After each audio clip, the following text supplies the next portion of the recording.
And Bournemouth make it a double of doubles. Last Sunday, it was Burnley who were the victims. This Saturday, the Blades visit Dean Court, and they are a team that are in dire straits. Welcome to the big match preview. This is Back of the Net. We're an AFC Bournemouth fan channel. My name's Sam Davis. My name's Tom Jordan. Now, Bournemouth have a team assembled that should dismantle Chris Wilder's side, and that team was put together on the whole by Richard Hughes, a person that is departing. Later on in this show, we're going to be talking about the first team technical director and also touching on his replacement too. It's a big show, but we're hoping that we can capitalise on their frankly awful form. They're terrible at the moment. Should we give them a few reasons to be hopeful? No, because they won't get 3 points, just like they didn't at their own place earlier this season. Should we check it out? Yes, please.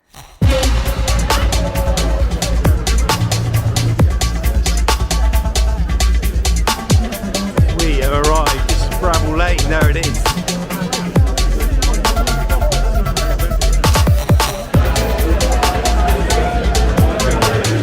Right, let's get into there. Come on, let's get in.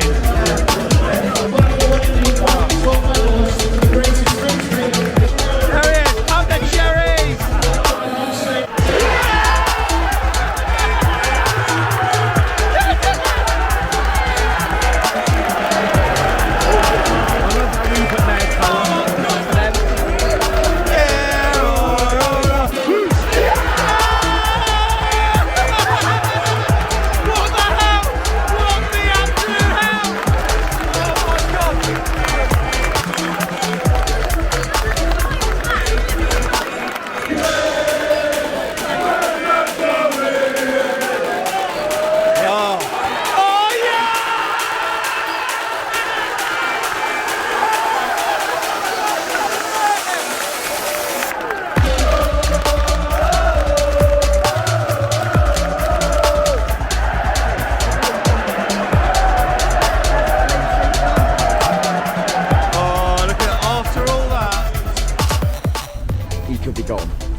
I don't see what. I'm not saying it's his fault, but I don't know what they do now. They've got to do something. They've got to change something. Having said that, Burnley have just lost again, so Vinny could go as well. So 3-1 it was at Bramall Lane, and that was a game, Tom, where we were going into it thinking which Sheffield United will turn up here. Thankfully, it was the one that's been gracing the Premier League most of this season, and we came away with a relatively easy win. I mean, I thought 3-1 flatter them. I remember thinking it was how we only got 3, and then they scored like last kick, didn't they? I think it was a McBurney header right at the end, but yeah, they were really poor. I remember coming out of it thinking, whoa, I didn't think they'd be that bad, but equally as much the form hasn't been great for them. They did have a different manager at the time, didn't they? Yeah. Heckingbottom was there then. They did, and the game after that was against Burnley, and the Clarets put in a 5-star performance against them, and that was Heckingbottom's last game. Since then, Sheffield United have not been higher than bottom of the league. So yeah, the Blades turned to their old manager Chris Wilder to take charge of his boyhood club again. He was previously in charge for about 5 years, from 2016 to 21. It's his first game, easy, Liverpool at home, but they didn't do well in that either. Since then, on their travels, Sheffield United have only won one game, and that was at Luton Town. They've had one draw, that was against Villa, but they've lost to Chelsea, Man City, Crystal Palace, and in their last game, 1-0 at Wolves. Now, Tom, I would say that if you're a team in their position, the home form is always what's absolutely crucial, but there's a table that I can refer to. Oh, go on, chuck a baseline at me. And this is where you're looking at your home games against the non-top 6 sides. I'm getting flashbacks. I'm seeing minus 17. Minus 17, mate. I mean, that is no good, is it? Yeah, it's terrible. And I mean, what is it? What's their last? I mean, obviously we're playing them at our place, but their last, is it 3 home games? They've lost 6-0, 5-0. I mean, it is atrocious, isn't it? I mean, it's really. I mean, we struggled previewing the Burnley game to kind of give them any sort of credit, really, and it's the same with Sheffield. It's just. It's a bleak place, and yeah, they ain't going to stay up, and they're not going to have a go at me for that. They're not going to stay up. Now it's a case of, it's almost like, do they trust Wilder, and is Wilder happy to try and be the man to take him up like he has done before? Yeah. And in that case, does he look at his squad and say, right, who's with me for next season? Who's playing for contracts? Who's going to show a bit of pride, to be honest with you, mate? But really, yeah, they're propping up the bottom. They're fighting out to try and finish 19th. Yeah. But, yeah, it's just not quite happened. I think it's difficult because when they come up previously, do you remember have like the overlapping centre halves? Yeah, they were like knocking on the door of Europe.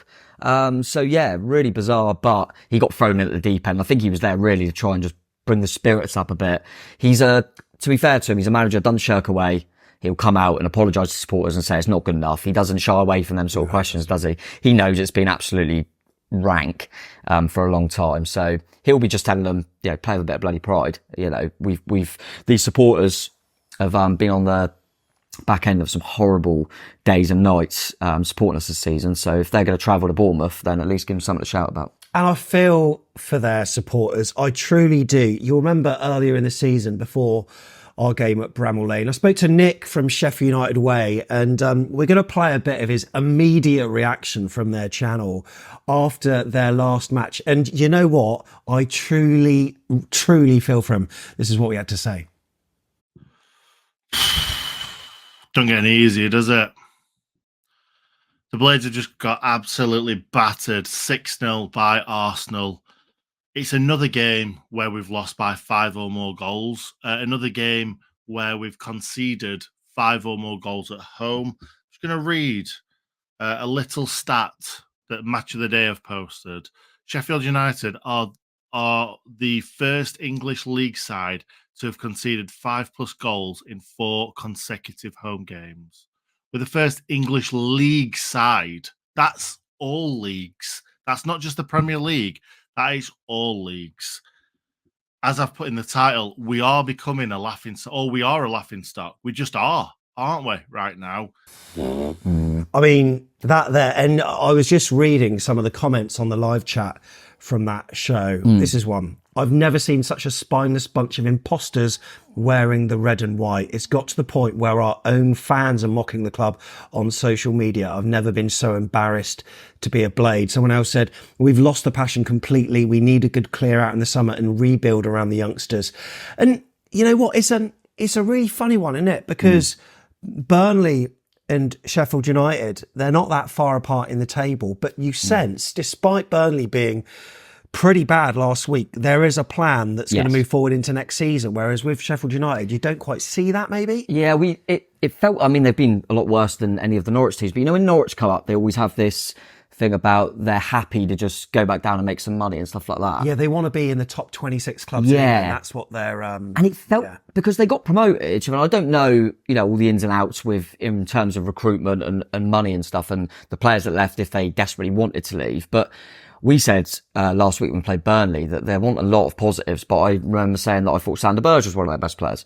He got promoted with Sheffield United. Why did they give him to Burnley? And then it was, I know, top player they had, his name's escaped me, Alton Dyer, who went out to France, was their best player. Good player. He left. And it's like, but you just got promoted. Why are you sending your best players? Well, I don't know the ins and outs of it. So if any Sheffield United fans, know the reasons for that. But that seemed bizarre, didn't it? And that seemed a little bit Norwich-like. They're not really strengthening. They're actually come up as a worse side. Then they made a few little recruitments. I think Harmer and a few others.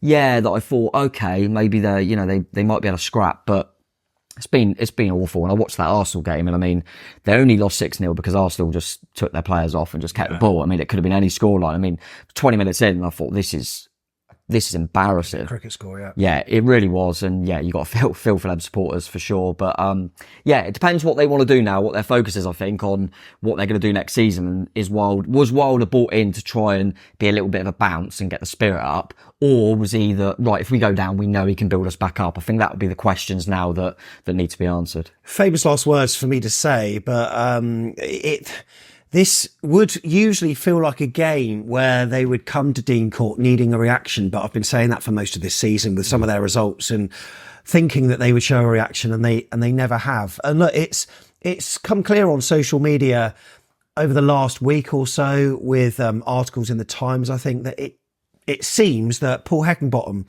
only found out that Sander Berge was being sold to Burnley against his wishes after receiving a picture of the Norwegian at Burnley's training ground from a Claret's staff member, which is absolutely crazy. When you hear stories like that and then the other stuff that I've just mentioned, it does make you think, without knowing everything that's going on at Sheffield, is there a bigger problem there upstairs? And I don't know, but it feels like it's a little bit messy. Yeah. And that's just culminated onto the pitch as well. I think Sheffield United did make it clear to Heckingbottom that there was an intention by Burnley to sign him. So he was aware that it could have gone through, but he just wasn't told it was happening. And then I think either Sheffield United or an official club source came out with almost like Little Britain with the MP and his wife, his loyal wife, standing next to him, putting out a statement where she's grimacing, thinking, what are you saying?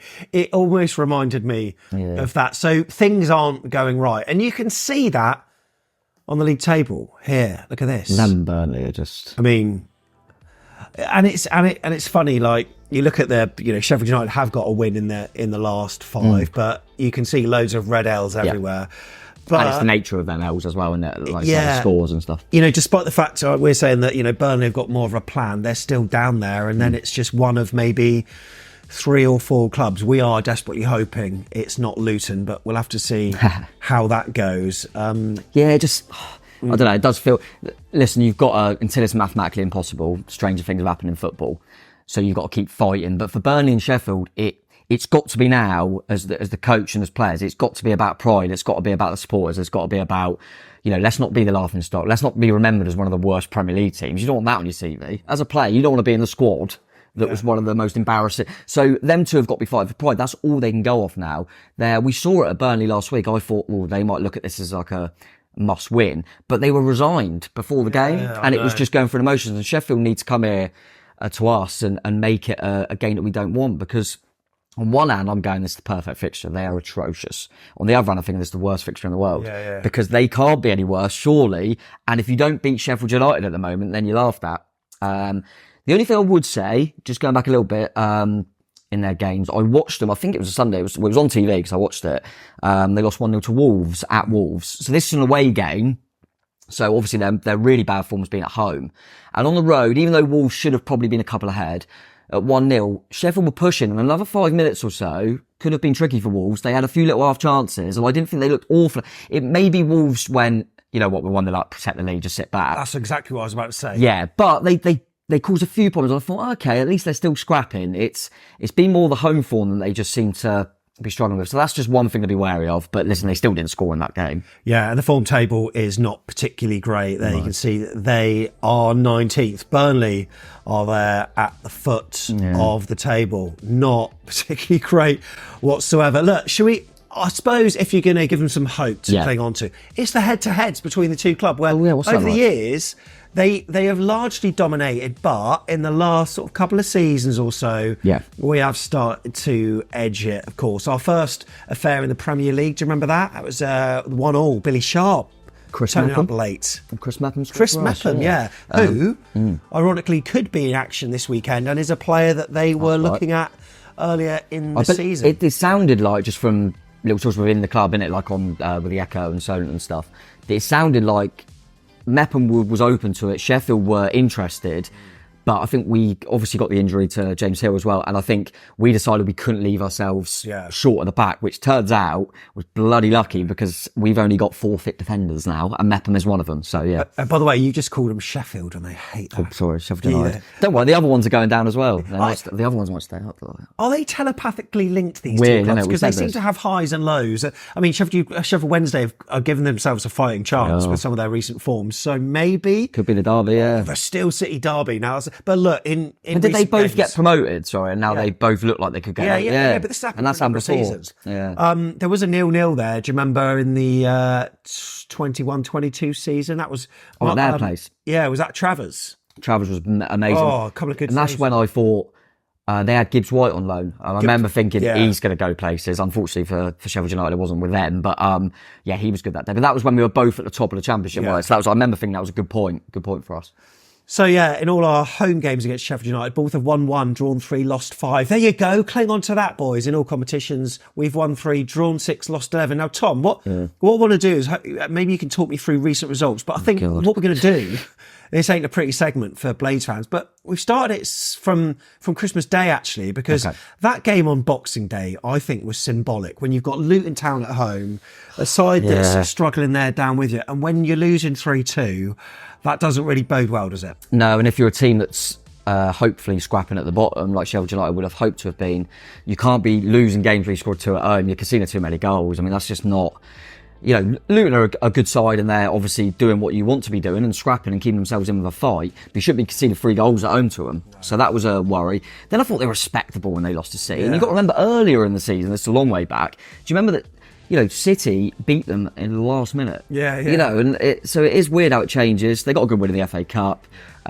Drew at West Ham, but again, it's that conceding 2 again. Yeah. And then they conceded 5 at the Cup, didn't they, to Brighton? Conceded 3 at Palace. I mean, Palace aren't exactly free scoring at that time. And then you thought, right, they're done. And they go to Luton. And that was weirdly where everyone went, well, Luton definitely... It's probably Luton's only banker. Yeah. And Sheffield went there and turned up, weirdly.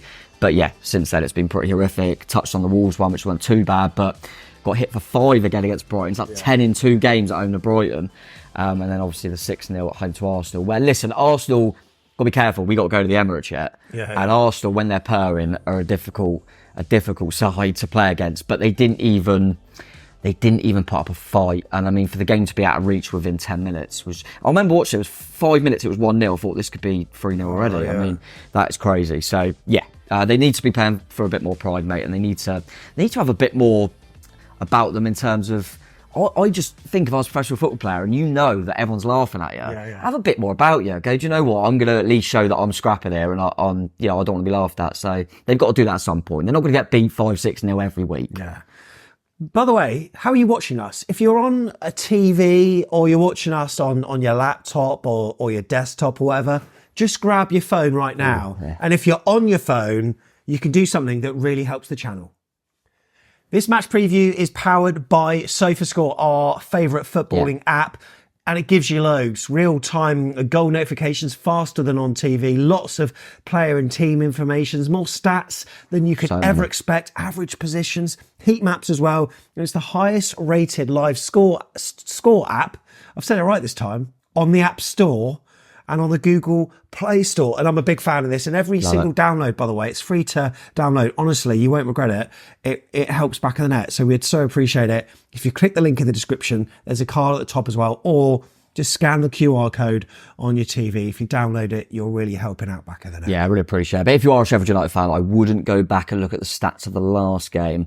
Just looking, I'm trying to find a 6. But it is interesting. I've said this before. You can go on things. You watch a game and think, I think he played quite well. And then you can go into the stats and go, oh yeah, he did complete all his passes or whatever. So yeah, really good app. And I like using it. Just because I think, did my eyes deceive me there? So yes, it's a really good one. And as you say, you'll be helping us out as well. So we'd appreciate that. Yeah. So if you've been on the AFCB website or been looking on social media the last few days, you'll have seen that Cherries have confirmed that first team technical director Richard Hughes is going to be departing at the end of this season. It was rumoured, wasn't it, earlier on, a couple of months ago? Yeah, I thought it was going to be the end of the year, actually, but he's obviously here till the end of the season. And he's going to be replaced by someone that's effectively been his understudy and shadowing him for the past year or so, the best part of a year. Simon Francis, club legend, impeccable right back and centre back for us, former club captain, and Richard Hughes, reflecting on a successful period for the Cherries, has said, working for Bournemouth has been a great source of joy and pride for me. Initially representing the club as a player and then subsequently in a football leadership role, I count every moment I've spent here as a blessing. He went on to say, as technical director, I've been fortunate to work alongside some of the most talented and dedicated individuals the game can offer. It's been challenging, enjoyable, and 10 rewarding years in this post. So, I mean, Richard Hughes is going to depart, and he's a person that's overseen some brilliant things for us, not least the manager that we've got in at the moment, some incredible player signings. Of course, there have been the ones that haven't worked out. Like every club, I think people in his role, it's always difficult because you rarely hear them like speak out to the media. They usually keep themselves relatively protected as such, and you don't really get the engagement. I know he came out on a club podcast and Yeah, he did do that. He did an hour with, I think, either Chris Temple or Neil Perrott at the time. Yeah. It was, that was really good to hear from him. But he's a person that's obviously done some good things. I suppose you can only judge him on the clubs that are interested in him, I suppose. Yeah, that's true. That's a good point, and that he seems to be rumoured for quite a few big clubs. So yeah, we knew he was going. There's no real surprise. I think what's difficult with this sort of role and anything to do with kind of recruitment and that side of it with your club is you just don't know. You just, like you said, they don't come out all the time and stuff, and it's not just us, that's every club. So you can speculate on certain things, but you deep down don't know who's got this player in, who's done what, who's done that. Yeah. So yeah, it's always hard to know, but yeah, as you say, he's been really successful for us, and wish him all the best going forward. And I actually think there's a lot of understandably, a lot of younger fans now who go, oh, now we're getting an ex-player in. And Rich Hughes was an ex-player. Yeah, I know a lot of them. He was but just after I started watching, he come through, and I always felt he was like bit like the Andrew Sermon, like the unsung kind of. He would sit in the midfield. He was a bloody good player. Yeah. Then he left, retired, and then came back with Eddie in the first championship season. Yeah. And I remember him getting sent off at home. He'd have the odd tackle, wouldn't he, where he'd get a few bookings and stuff. But he was a model professional as a player. Always kind of, what's the word? Kind of quietly go about his business really well. And it seems like he's done that in this role as well. Yeah. And we know that the languages he can speak and, and all that stuff. He's obviously got a lot of, kind of weapons to his armory. So yeah, I think he's obviously going to go and work elsewhere and be successful, but hopefully Frano's learnt a lot from him. One of the things I think Hughes was plagued by was it seemed to last for ages. Two players were always mentioned. You wasted 15 million on Jordan Ibe. You wasted 20 on Dom Solanke. Do you remember? There was a good few years where obviously the Dom Solanke one came good, and Jordan Ibe, we wish him all the best. Obviously he's had his mental health issues, but I think like any person in his position will always sign duds every now and then, or players that maybe get injured straight away, which seems to happen to us quite a lot. It's not, it's not particularly his fault, but you've got to say on the whole, and look, Bill Foley's a very shrewd businessman. Yeah. I know we've done it, Bill Foley's done it once before by hiring Gary O'Neill, like someone from within, and some people are saying, how far do we want to really push if we're going to be hiring from someone that's been at the club? But we've had a number of those that have worked out very well previously, and people say no experience and all this kind of stuff. Well, like everyone who's in the position they are now would have started off at some point. So look, I think Frano, I can't wait to see, what he does. I can't wait to see how he takes the role. Sometimes I wonder, is he too nice for this role? Yeah, I don't know. Yeah. Such a nice guy. Yeah, he seemed it, didn't he? And he seems like he was always a moral professional, wasn't he? Top pro, and he'd just leave everything out there, and he was always consistent. And yeah, and I remember with Simon Caylor talking Cherries, he come down and done a chat as well. So yeah, and I think what should be important here is that I don't think this isn't a knee-jerk. We've known for a long time that Rich Hughes is going. So I think the plan has been in place. So that means I personally believe that they've been warming Frano up for this role. Yeah, so it's not a knee-jerk. I think we even said at the time, he's his understudy for a reason. Yeah, whereas Gary Neal was obviously ended up being a really good coach and continuing to do well. I think he was more like, oh, we'll just give him a chance. Yeah. Whereas this, I think, has been prepared. And with all that sort of stuff, you can, like you mentioned some of the players there, I mean, for years it was Dom Solanke for 20 million. Well, it's not going to be that funny when he goes for 80 million, is it? People don't really laugh at that because that's an absolute bargain now. So it all turns, and you could do it now. You could go, well, look at Zabani's a bargain, but someone else, Hamid Traore, if he done, maybe not. You can do that all the time. So listen, I'm hopeful that and as you kind of briefly mentioned, mate, Bill Foley is a very shrewd businessman. He's not going to get someone in if you don't think he's the right man for the job. No, it's just the way it is. So yeah, no real surprises. Good. Obviously, just didn't know when exactly he was going to be departing his role. But it'd be interesting to see if we hear anything from kind of Frano or Hughes anymore. But obviously wish him all the best. Sure, he'll probably end up with Eddie somewhere. They'll all join up in the end, don't they? I wonder if it's, well, there have been rumours of, like I say, Newcastle. Liverpool as well. Yeah, Liverpool as well, because one of his friends is there. And also some murmurings of a consultancy business where they are called upon to help clubs out. But, what happens, we don't really know. And look, people like Bill Foley, like, he would get criticised if they brought in someone external because it's like, oh, like you're forgetting the values of the club, the people that have taken you there to this level. He can't win. How amazing would it be if, Frano just does really well in this role because he's bloody loved at this football club. What a guy. So, and I think you've always got to remember, people can say kind of, oh, just hire him in. I think there's still an importance of them caring about where they're working, and he cares about this football club. So that's really important. Right, let's look more at this Saturday's game then. Taking a look at the last 4 league games for Sheffield United, there were 2 home games, as Tom alluded to earlier with the rundown, Brighton and Arsenal, and then away at Luton and Wolves. And these are the average positions. I mean, there's little continuity in the structure there. Yeah. They were furthest forward away at Wolves, which Tom said earlier, but then that is Gary O'Neill. And once they go 1-0 up, they do tend to do that. But we should be expecting to have more of the ball in this fixture. And hopefully be playing in their half more. I mean, I don't really know what Sheffield United are. Yeah, I know what you mean. And they tried to change the system for the Arsenal game and go to a 4, which they changed very, very... Yeah. I think they changed it in the first half, like when they were like 2 down or something, they changed it straight away because they do normally play with a 3/5. But yeah, so it's an interesting one because I think a lot of people will be going, oh, it's the same as last week. You played a team on 13 points that are, no confidence. Yeah, but Burnley have the ball. Yeah. Completely different game because we could just let Burnley have it and go, you're probably not going to hurt us, which obviously turned out to be the case, and we'll score enough goals. This is going to be different because we're going to be told, no, we're going to have the ball. Be interested to see what they do. I think personally, if I was them, knowing what Bournemouth are like, I would go direct and use your kind of aerial presence you've got and put balls in the box, and whether it's McBurney or people like that, play off set pieces. But we're definitely going to be, it'd be interesting to see what we do because we have a lot more of the ball than potentially we're used to.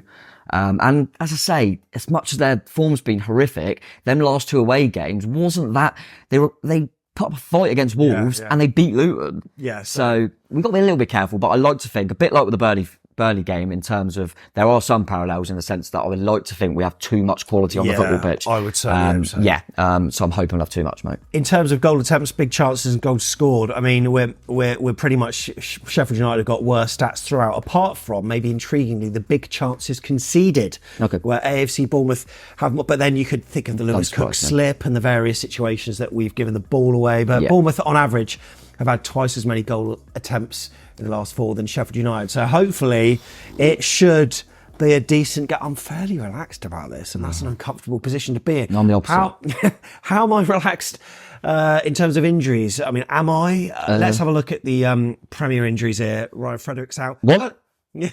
Fredericks is injured? Yeah. Has Andoni ever seen Ryan Fredericks kick a football? Has he? Because he never played in pre-season, did he? No, he didn't. Tyler Adams played in a development match behind closed doors in the week. Yeah, good. I think came through unscathed, which is good. Hopefully we'll be seeing him do more of that in the forthcoming weeks. James Hill, we know, is out. Lloyd Kelly as well. Sounds like them two are getting a little bit closer to training. Same with Aarons as well. Yeah, Ronnie Christie, of course, there was an illness, which fine. Kind of it'll be fine. Senesi, Hammy, so he's done, isn't he? Yeah. Apparently he's withdrawn from the Argentina squad, which is sad for him personally, and also shows that I'm just hopeful that it wasn't a. We'll hear more, but if it wasn't a really serious tear, then hopefully it's only a couple of weeks, and then we've got them 2 week break. Yeah. So hopefully we can get back after that. But good opportunity for Chris Mepham for sure. Really good opportunity. Absolutely. Looking forward. Of course, Dom Solanke, we know that there was an issue with his knee, but he did say, I think he was speaking to Talk Sport, and in the echo there's quotes saying, "Yeah, I'll be fine." So that's what we want to hear, Dom. It's the FPL manager's little worrying because this is a double game week for Bournemouth, as they call it. So we've got 2 fixtures in one, and everyone wants to triple captain Solanke. I don't know if he'll play him, and like people are asking me, they go, "Oh, you got all both games? Is Dom going to play both games?" I go, "I think so." Semenyo and Solanke. I said go for Semenyo because he's quite cheap as well. But Solanke, it could be a case of hopefully if we're ahead in the game that he might only play an hour in both because we might try and manage his minutes, but we'll have to see. But I'm confident he'll start. On screen, you can see the Sheffield United injuries. So Mason Holgate, we know, is suspended, including the injuries. We've got Max Lowe as well, Chris Basham, John Egan, Cameron Archer, Norrington Davies, Slimane, and also Ryan Brewster. Whatever happened to him? Daniel Jefferson has also been out some time. Big one's Cameron Archer, I would say. Hang on, can I just pull someone up on this? You have got a right to reply, Kirk. Do you remember? I know what you're doing. Let's get Kirk in. Do you remember He's going to kill me for this. If you see me, you can have some words with me. Was this by any chance me backing Dom Solanke and him saying we should go get Ryan Brewster instead?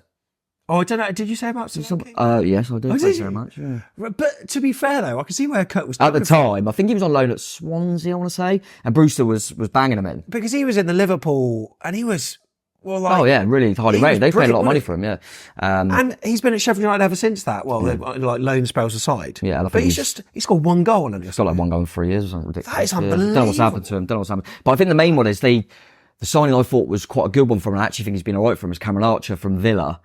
Yeah. I think he scored against us for Preston when he was on loan there. Oh my God, you're right. He's a good striker and he's played at the younger England levels and he'd be one to be wary of. So that's a real positive for us that he's out, to be honest. James McAtee's also been decent. He's a good player. As well, isn't he? Yeah, he's a good player. Probably one to watch. See what happens. Ben Brereton Diaz, obviously they've bought in, but he's had his problems, so he's been on the bench. So he might not be ready to start. But if he comes on, he's always got an impact. And I quite like Gustavo Hamer. He was one that I think probably on one of our shows way back when we were talking about kind of potential signings at the start of the season. I went, could we get him from Cov? Because he's really good. And then Sheffield got him. He's someone that, put it this way, there's not going to be too many Sheffield United players that are looked at if they went down to like stay in the Premier League. I think Hamer and McAtee will probably be two that will be. I think McAtee probably needs a word with Ryan Christie, because that way Ryan Christie won't get ill, because it's McAtee antivirus. McAfee, just one of the worst you've done, and you've done some bad ones. Move on. The referee, do you want to know who it is? Anthony Taylor! Oh, I don't like him, I don't think. He's in charge. We had him last season for 3 home games against Wolves. Did we win that at home last? Oh, last season. At Spurs. At home? Yeah. We lost 3-2. West Ham. We lost 4-0. There's 2 teams. Right, let's do this then. Yeah. I'm going to get Bournemouth bang on this week. I know I am. But you know what? I'm telling you now that you won't. Okay. Of course you won't. Right. 4-2-3-1 then. Yeah. The main man. El Marino. Neto in goal.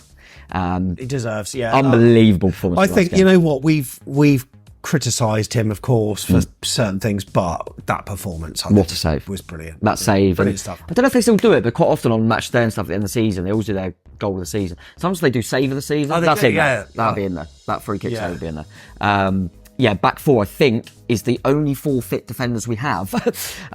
Adam Smith, from right to left, Adam Smith, Ilya Zabani, Chris Mepham, and Milos Kerkez. There's no other defender fit. No.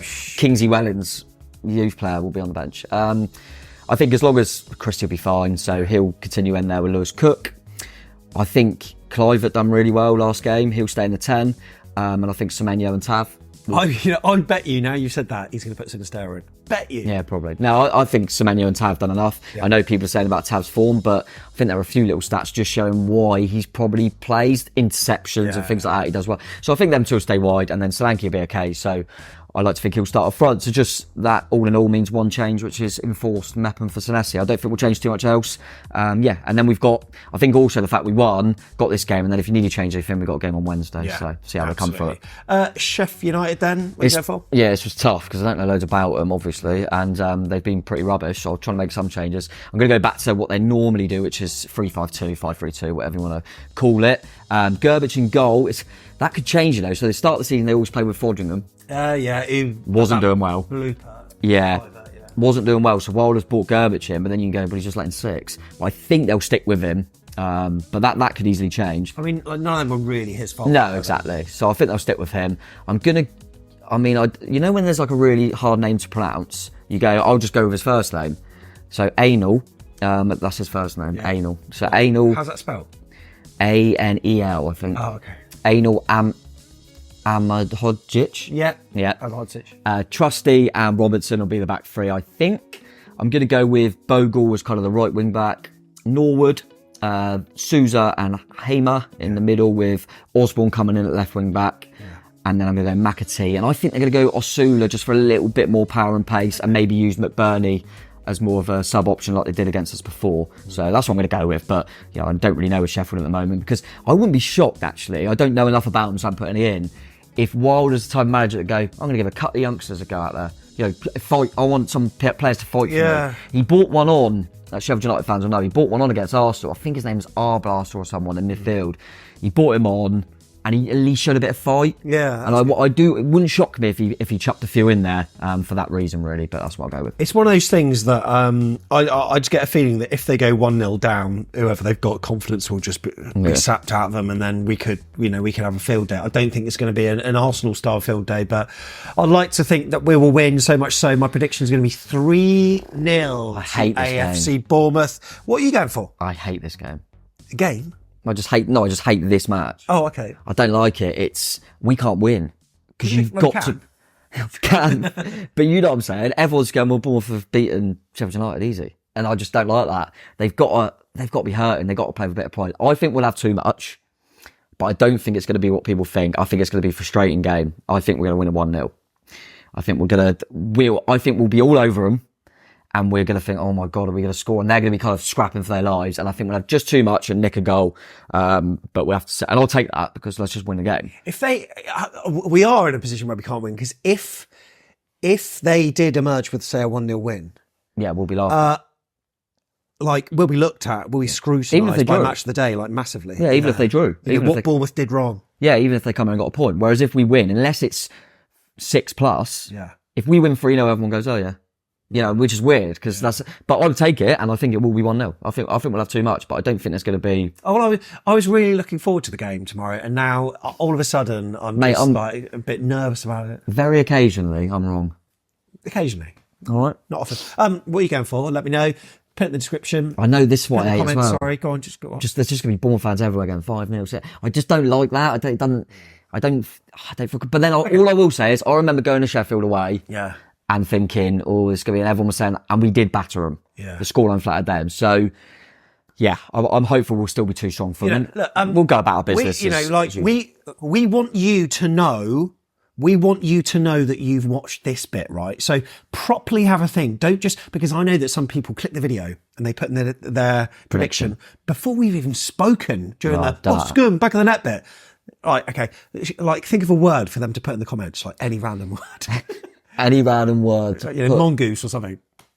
Anything. That's why it's always the go-to when someone says a random word. Mongoose always comes out, doesn't it? Weird that. We'll go with, I'm trying to find some sort of little cool link in there. Oh, I know. Put in Moose, because Les Moose played for both clubs. Okay. Moose. So, not Moose because that's too obvious. Just put Moose. So if you think it's 3-2 Bournemouth, right? 3-2 Moose, right? Or 2-0, 2-0 Moose. Now we know you've watched this bit, all right? And if you see someone comment a scoreline without putting Moose, thumbs down. No, I don't want them to get the grief, but just reply, just putting less of that. Just put less of that, and they'll go, what? I go, you should know. You should know if you watch the video. Well, we got to do this every week now. Yeah. Every week we'll be doing this. You do realise there's going to be no comments with us. No one watches to this point. No one watches. We have gone on a bit. Look, thanks for watching. Yep. We truly appreciate it. And look, see you at Dean Court tomorrow. Fan cam's going to be on afterwards, so make sure you get involved for that. There's also a match day vlog. Oh, we'll have to smash it out. We've got a Wednesday game. Yeah, second look. We'll have a Luton preview. We'll have a Luton fan cams. We'll have a Luton vlog. And then we'll get those away day shows out. We promise. All right. I'm just backing them up at the moment. Just for when you think, there's not going to be any content, then we'll just smash them all out. I was going to do one yesterday, but then I thought, it's too close to go. We're going to do them all because we've got over international break. Yeah, we've got a couple of week gap almost, so that's where we use them. Like it. Up the cherries. Come on. See you at D-Court. Come on, you Reds. God, I like to moose. No one's going to say this. No one's going to write this.